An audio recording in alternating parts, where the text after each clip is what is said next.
네, 오늘 미국 FOMC 회의록, 중국의 경제 지표, 내부 변수까지 다양한 이벤트를 소화했던 하루였습니다. 지수는 장중 내내 거의 상승을 유지했는데요. 내일 시장을 대비하겠습니다. 내일장 미리 보기, 오늘 IBK 투자증권 박옥희 선임연구원입니다. 안녕하세요. 네, 안녕하세요. 네, 내일장의 국내 변수 영향력 짚어보죠. 네, 오늘 한국은행 금통위원 옵션 만기일 등 국내 이벤트들이 끝난 가운데 투자자들의 관심은 다시 기업 실적으로 좀 쏠릴 것으로 보고 있습니다.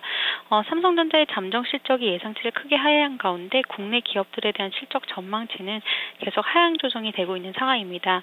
이번 주 코스피의 이익 수정 비율은 마이너스 19.5%를 기록하면서 컨센서스가 있는 298개 기업 중 실적 전망치가 1개월 전 대비 상향 조정된 기업은 67개였던 데 반해 125개 기업들의 실적 추정치는 지금 하향 조정이 됐습니다.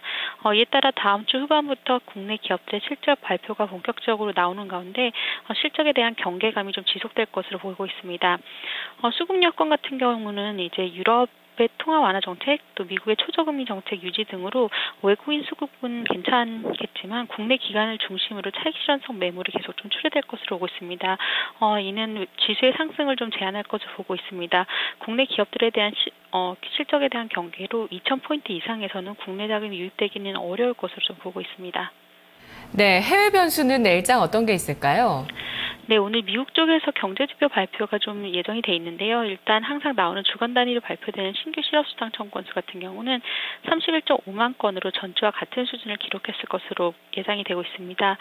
최근 미국 경제지표가 다소 예상치 대비 주춤하는 모습을 보였는데 별다른 재료가 없는 가운데 주간 고용지표 결과가 시장에 좀 영향을 미칠 수 있을 것으로 보이기 때문에 관심이 필요해 보입니다.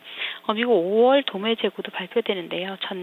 0.6% 증가하면서 전월의 1.1% 증가보다는 증가율이 낮아졌을 것으로 예상이 됩니다. 미국의 수요 개선에 따른 재고 부담 약화는 미국 경기 회복 기대를 좀 높일 것으로 예상된다는 점에서 도매재고 지표의 하락은 좀 긍정적으로 해석이 가능하지 않을까 보고 있습니다. 그리고 중국에서 오늘부터 15일 사이에 이제 6월 유동성 지표가 발표될 예정입니다. 지금 정확한 날짜는 아직 정해져 있지는 않는데요. 6월 신규 위안화 대출 같은 경우는 9,550억 위안으로 전월에 8,708억 위안보다 늘어났을 것으로 전망이 되고 있습니다.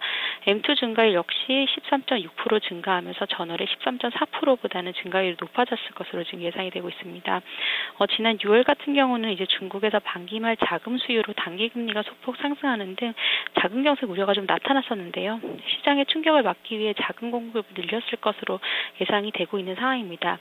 유동성 공급 확대는 중국이 시중 유동성을 적절하게 유지하고 있다는 신뢰를 가지게 하면서 시장에는 긍정적 재료로 작용할 것으로 보고 있습니다. 예, 중국의 유동성을 확인하는 지표까지 짚어주셨네요. 국내 기업 경계감, 실적 경계감에다가 차익 실현 매물 이런 것들 내부 변수로 짚어주셨는데요. 내일 시장 모습 전망해 주세요. 전략은 어떻게 세울까요? 네, 현재 재료를 말씀드렸는데 지금 현 지수 수준에서 지수를 좀 견인할 뚜렷한 재료가 없는 상황이 내일은 나타날 것으로 보기 때문에 국내 증시는 주말을 앞두고 보합권 내 등락할 것으로 예상이 됩니다. 따라서 지수보다는 종목 중심의 대응이 필요한 장이 아닐까 이렇게 보고 있습니다.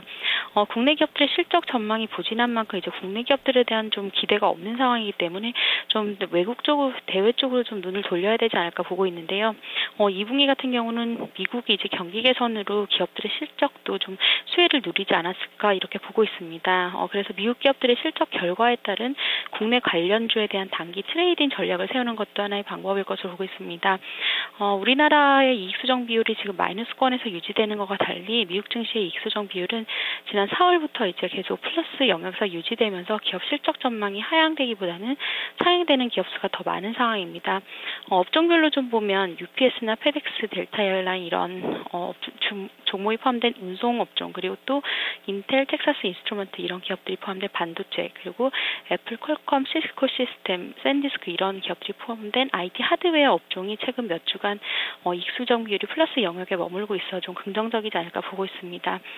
다음 주 같은 경우 이제 국내 기업들은 주 후반에 몇 개 기업을 실적을 발표를 하지만 많이 예정되어 있지는 않은 가운데 미국에서는 인텔, 야후, IBM, AMD, G, 구글 등 이렇게 다수의 주요 기업들의 실적 발표가 주 초반부터 이어지기 때문에 좀 관련 기업들의 결과에 따른 또 국내 기업들에 대한 투자 전략을 좀 세우는 것이 필요하지 않을까 보고 있습니다. 네, 알겠습니다. 고맙습니다. 네, 감사합니다.